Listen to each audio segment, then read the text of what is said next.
जब परलोक जाएगा तू, हक छीन कर किसी का ना चैन पाएगा तू। देगा जवाब क्या जब परलोक जाएगा तू, हक छीन कर किसी का। तू भूलता है जग में भगवान तू नहीं है, सबसे बड़ा जगत में बलवान तू नहीं है। तू भूलता है जग में भगवान तू नहीं है, सबसे बड़ा जगत में बलवान तू नहीं है। अपने किए करम पर आंसू बहाएगा तू, देगा जवाब क्या जब परलोक जाएगा तू, हक छीन कर किसी का ना चैन पाएगा तू। देगा जवाब क्या जब परलोक जाएगा तू, हक छीन कर किसी का। औरों का घर जला के क्यों हाथ सेकता तू, दुनिया भले न देखे भगवान देखता है। औरों का घर जला के क्यों हाथ सेकता तू, दुनिया भले न देखे भगवान देखता है। उजड़े हुए घरों को कैसे बसाएगा तू, देगा जवाब क्या जब परलोक जाएगा तू, हक छीन कर किसी का ना चैन पाएगा तू। देगा जवाब क्या जब परलोक जाएगा तू, हक छीन कर किसी का। बेजान घर की खातिर कितने उजाड़े जीवन, अंतिम समय में प्राणी जाए तेरा न तन धन। बेजान घर की खातिर कितने उजाड़े जीवन, अंतिम समय में प्राणी जाए तेरा न तन धन।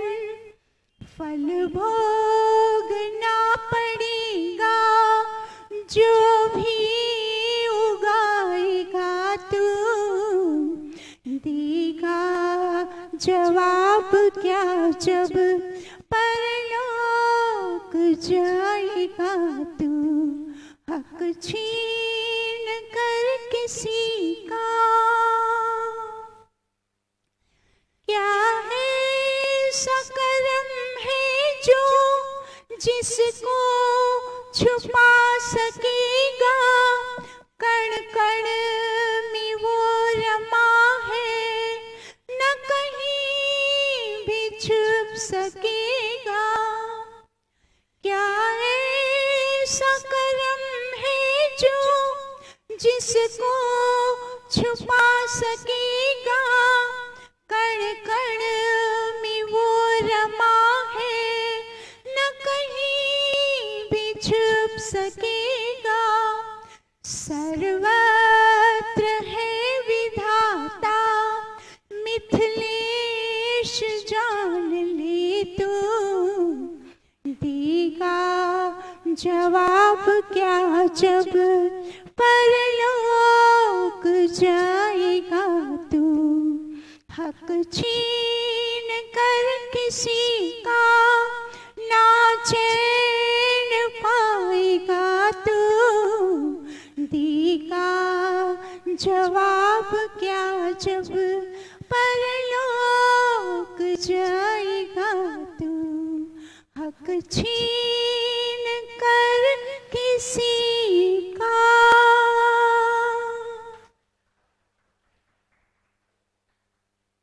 कितनी सुंदर बात बता दी। हक छीन कर किसी का क्या चैन पाएगा तू, परलोक जाएगा तो क्या मुंह दिखाएगा।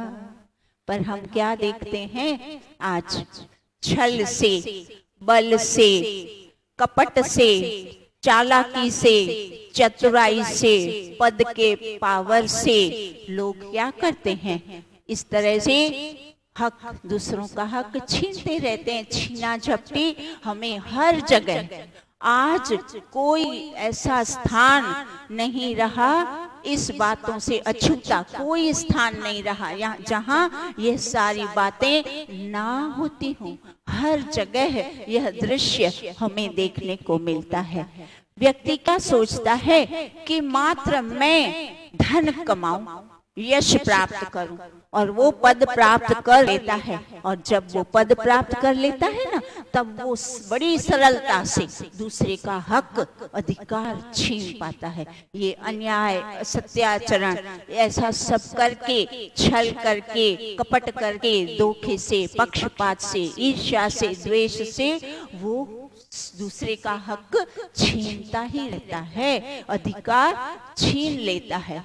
और उसका जो ये ईर्ष्या और द्वेष, वह इतना अनियंत्रित हो जाता है, उसके ऊपर हावी हो जाता है कि वो इतना ओछी घिनौनी हरकतें करने पे आमादा हो जाता है। आप देखें, मात्र उसको किसी का परिचय करवाना है, तब भी वो चालाकी से, चतुराई से, छल कपट से सही उसका परिचय नहीं देता, उसका चतुराई से गलत परिचय करवा देता है। आप सोचिए कितनी ओटी हरकतें करने पर ये तथाकथित ज्ञानी लोग उतर आते हैं। अब अनजान है उसको बताना तो आसान है कि भाई हाँ आपको नहीं पता, पर जो जानता है, जानबूझ के करता है ऐसे कृत्य, और जब उसको उसकी गलती बताई जाए ना, तब पता है हंसकर, इतनी बड़ी बेशर्मी से हंसकर टाल मटोल कर देता है, उस गलती को सुधारता नहीं।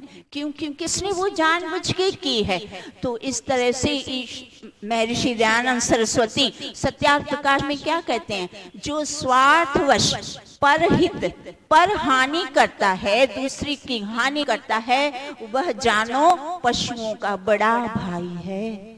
अर्थात वो पशुओं से भी गया बीता है, पशुओं से भी उसका निचला स्तर आता है। जो दूसरों को अकारण पक्षपात, अपने ईर्ष्या द्वेष के कारण पद मिल गया, बस अब मेरा अधिकार है, अब वो उसका दुरुपयोग करने लगता है। अपने वालों को, जो उसके अनुरूप हैं, जो उसको पसंद है, उनको तो वो आगे करता है, और जो बेचारे योग्य होते हुए भी उसको पीछे धकेल देता है।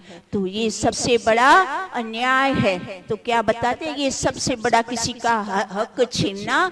और उपनिषद में इसका अर्थ इतना सुंदर ऋषि बताते हैं कि ये जो हक छीनना है ना, ये अगर हक छीनना जो क्या बताता है, किस और संकेत करता है कि सारे झगड़ों का मूल यह हक छीनना है। अधिकार छीना तो कलह कलिश सब कुछ हो जाएगा। अगर यह एक बात मनुष्य सीख ले, मात्र किसी का हक छीनना, अधिकार छीनना बंद कर दे, तो दुनिया में शांति आ जाए, सारी कलह दूर हो जाए और सारे मनुष्य स्वर्ग जैसा वातावरण अनुभव करके स्वर्ग को भोग के सुखपूर्वक जीवन जिए, तो यह इतना बड़ा दुष्कर्म है। और इसको आगे इन तथाकथित जो ज्ञानी अपने आप को कहलाते हैं उन लोगों के लिए यजुर्वेद का भाष्य करते हुए महर्षि दयानंद सरस्वती क्या बताते हैं? हे मनुष्यों, तुम लोगों को चाहिए जिस मन के स्वस्थ रहने में ही वेद आदि विद्याओं का आधार एकत्रित होता है, टिकता है, और जिसमें सब व्यवहारों का ज्ञान एकत्रित होता है, उस अंतःकरण को विद्या और धर्म के आचरण से पवित्र करो। धर्म की परिभाषा क्या बताते हैं? धर्म का लक्षण तुम्हारी आत्मा को जो प्रिय लगे वैसा व्यवहार दूसरों के साथ करना धर्म है। जैसा व्यवहार तुम स्वयं के लिए चाहते हो वैसा व्यवहार अन्यों के साथ, दूसरों के साथ सदा किया करो। अब ये बात लोगों को समझ नहीं आती। पशुवत व्यवहार, पशु जगत में क्या होता है?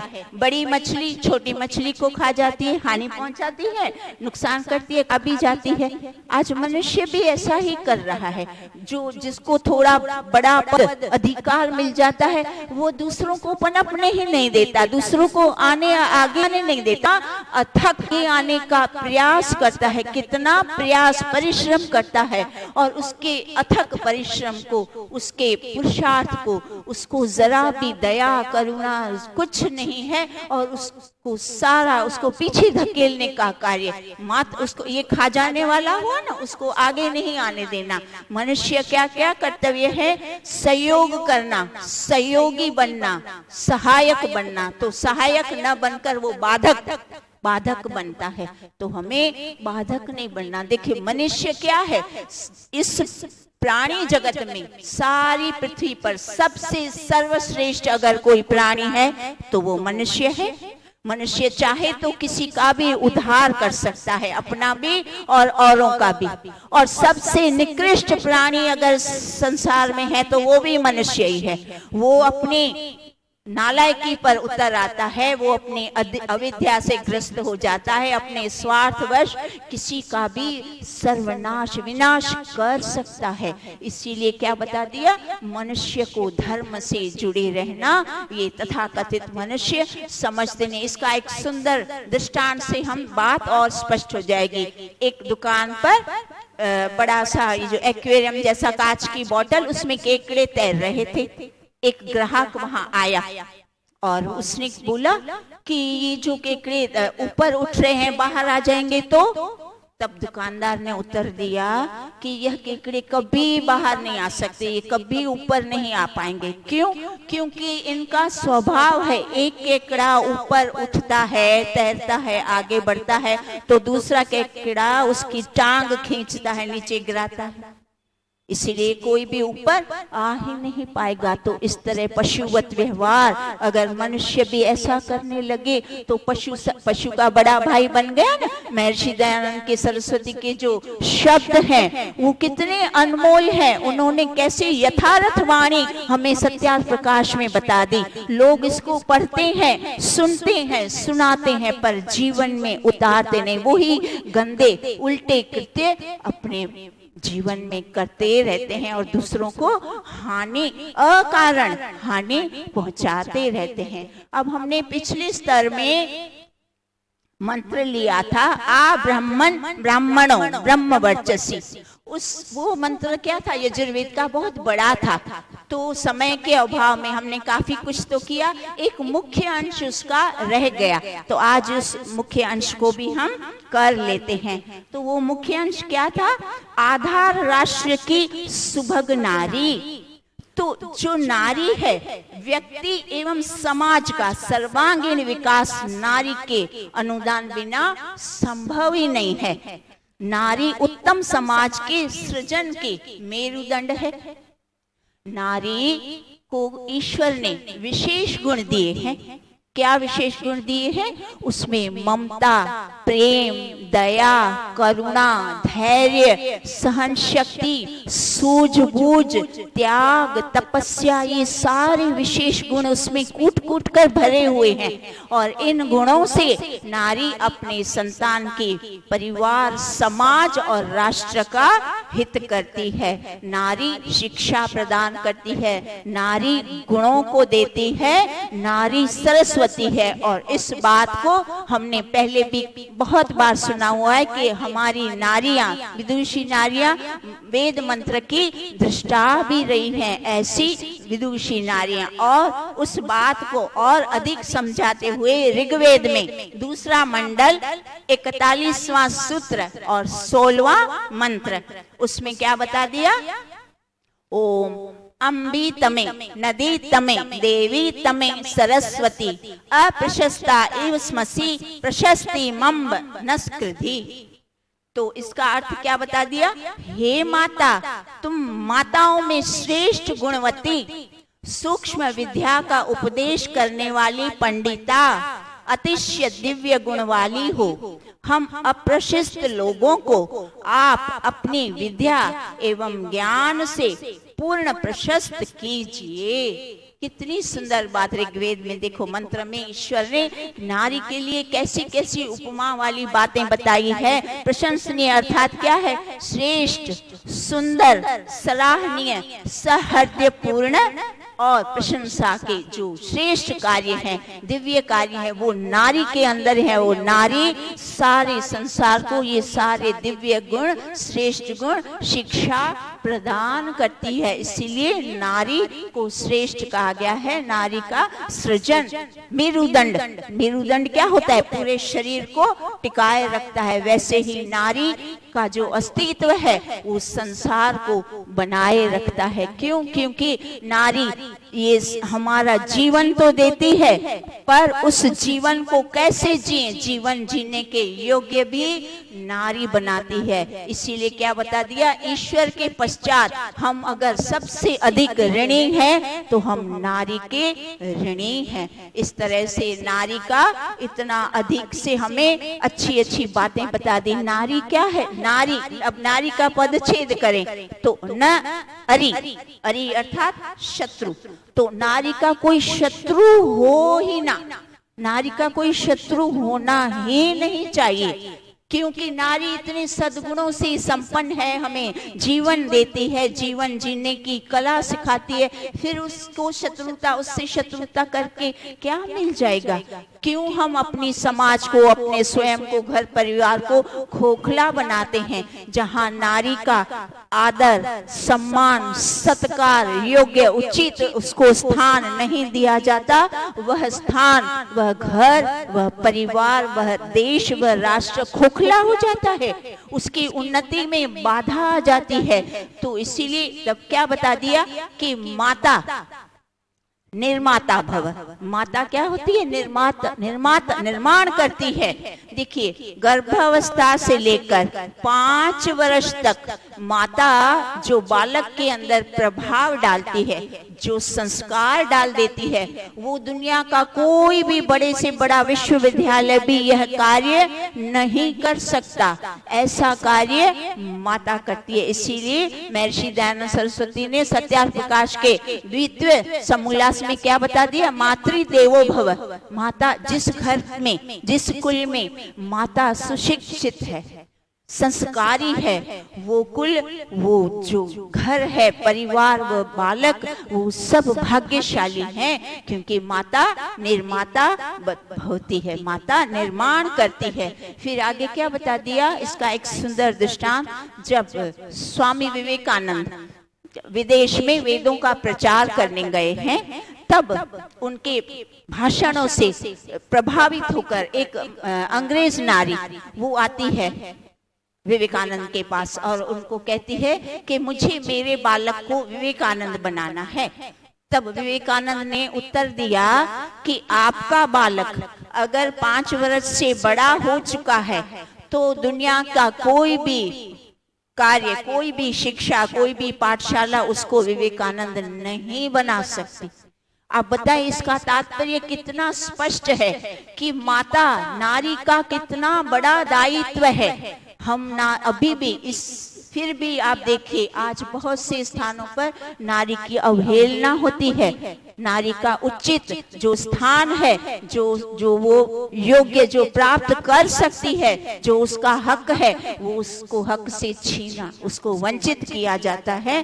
तो इसीलिए आज भी हम देखते हैं हमारा समाज, हमारा देश जो उन्नति करना चाह सकता है, जो उन्नति कर सकता है, वो उन्नति उसकी रुक जाती है। तो इस तरह से हमने आज वो उस मंत्र को भी जो अंश हमारा रह गया था वो हमने कर दिया। अब हम काफी स्तरों से अथर्ववेद के मंत्र कर रहे हैं, एक सूक्त कर रहे हैं। घर परिवार में सदस्य आपस में सदस्यों को एक दूसरे के साथ कैसा व्यवहार करना चाहिए, तो वो 4 मंत्र तो हमने अच्छे से कर लिए। बीच बीच में कभी कोई वो विशेष प्रसंग होता है तो फिर वो प्रसंग लिया जाता है। तो आज हम 5वां मंत्र करते हैं। तो 5वां मंत्र क्या है? अथर्ववेद का 30वां सूक्त और मंत्र संख्या 5। ओम जायस्वन्तश्चित्तिनो मा वियोष्ट संराधयन्तः सदुराश्चरन्तः अन्यो अन्यस्मै वल्गु वदन्त एत सघ्रिचीनान् वह सम्मनस्सः कृणोमि। अब इसका हम थोड़ा शाब्दिक अर्थ कर लेते हैं। तो पहले शब्द क्या आया? जायस्वन्तश, अर्थात बड़ों का मान रखने वाले, बड़े बुजुर्ग घर में जो भी बड़े हैं, माता पिता दादा दादी आदि, उनका मान रखने वाले। फिर दूसरा शब्द आया चित्तिनो, अर्थात उत्तम चित्त वाले। फिर क्या आया? मां वियोष्ट, अलग अलग ना हो वो। फिर क्या आया? संराधयन्तः, अर्थात धन धान्य की वृद्धि समृद्धि।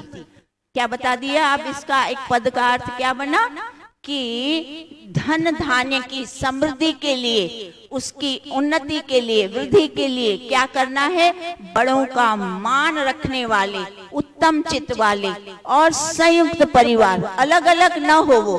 क्या बता दिया? प्रथम पंक्ति में परिवार की एकता बताई है, अलग अलग रहना नहीं है, साथ संयुक्त परिवार रहना है। देखिए संसार में ईश्वर के पश्चात अगर हमारा सबसे बड़ी कोई संपत्ति है तो वो हमारा परिवार है। परिवार में बड़े बुजुर्गों की सीख, माता का स्नेह, स्नेह की शीतल छाया। देखो बहुत सुंदर बात है, आप ये बहुत ध्यान से नोट करिएगा। परिवार किससे बनता है वो ये बातें बताई जा रही है। तो परिवार में बड़े बुजुर्गों की सीख, फिर दूसरा माता के स्नेह की शीतल छाया, पिता का सहयोग, भाई का विश्वसनीय उसका जो साझेदारी, और बहन शुभ चिंतक बहन का अपनापन, और मित्रवत पत्नी उसका साथ। इन सब गरिमामयी रिश्तों से परिवार बनता है।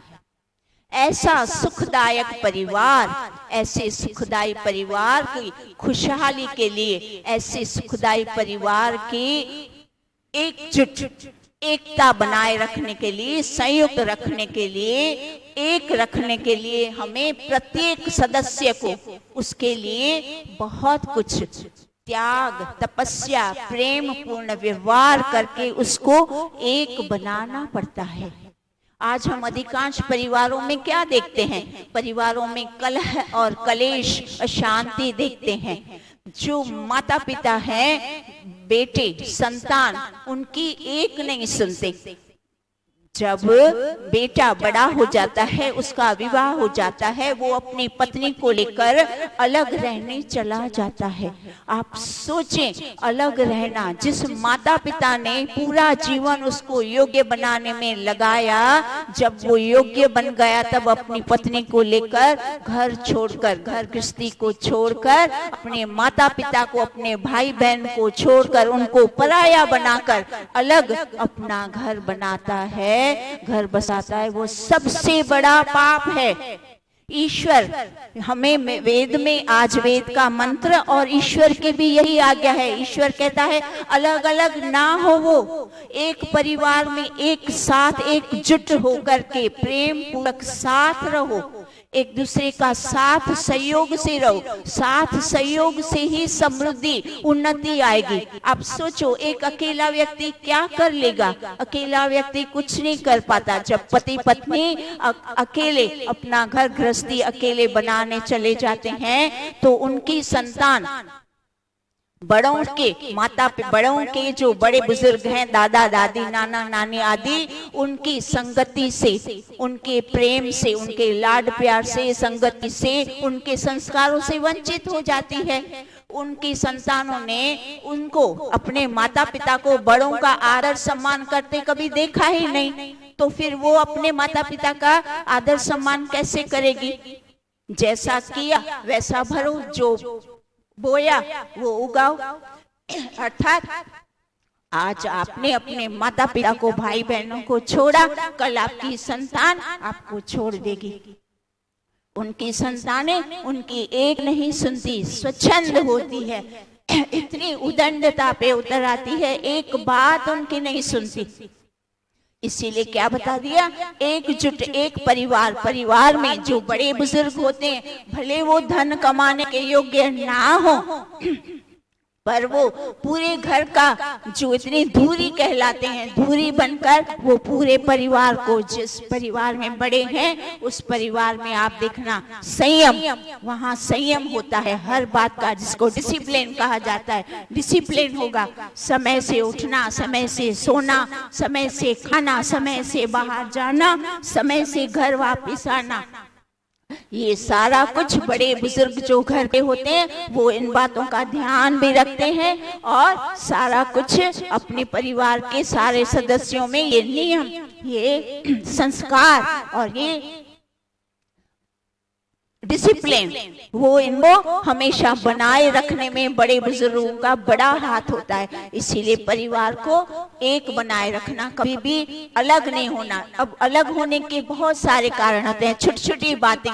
तो क्या बता दिया कि छोटी छोटी बातों को हमें नजरअंदाज करना, एक दूसरे को सहन करो। छोटी छोटी बातों को जब तक सहन करना न सीखेंगे तो हम एक घर में, एक परिवार में, एक समाज में, कहीं पे भी साथ नहीं रह पाएंगे। अगर साथ मिलकर रहना है, साथ कार्य करना है, एक दूसरे का सहयोग लेना और देना है, तो फिर एक दूसरे के छोटी छोटी बातों को प्रेम से, समझदार से, विवेकपूर्ण से सहन करना और सिखाते भी रहना। मात्र सहन नहीं करना, उसको प्रेम पूर्ण समझाते और उन गलतियों को सुधारते हुए हमें साथ साथ आगे चलना है। तो हमारा समय हो चुका है। मंत्र का हमने कुछ अंश किया, बाकी का अंश हम अगली बार अवश्य अच्छी तरह से करते हैं। तो आज हमने फिर भी 3 बातें कर ली। एक तो पिछले मंत्र का जो मुख्य अंश था, नारी का महत्व, हमारे संसार में नारी का कितना सहयोग है, कितना महत्वपूर्ण योगदान है, तो नारी की अवहेलना हमें नहीं करनी, वो एक अंश हमने सुना। और फिर दूसरा क्या सुना इस भजन के माध्यम से कि कभी किसी का हक नहीं छीनना, हक छीनने वाला कभी भी स्वयं सुख नहीं पाएगा, वो हमेशा दुख ही पाएगा। और तीसरा परिवार की बात बताई, संयुक्त परिवार। ईश्वर कहता है अलग अलग ना हो, वो एक साथ रहो, एक परिवार एकजुट होके संगठित रहो, घर में भी संगठित, समाज में संगठित, तब तो हमारा राष्ट्र भी संगठित हो जाएगा। अब हम अगला इसी मंत्र को, बहुत सुंदर मंत्र है, हम इस मंत्र को अगली बार अच्छी तरह से समझेंगे। अब हम शांति पाठ करते हैं।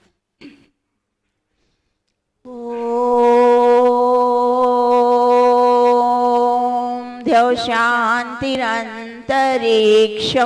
शांति पृथ्वी शांति रावः शांति रोषधयः शांति वनस्पतयः शांतिर्विश्वे देवा शांति ब्रह्म शांति सर्वं शांति।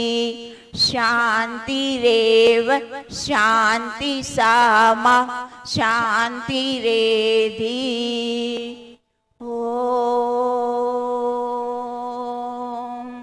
शांति शांति शांति।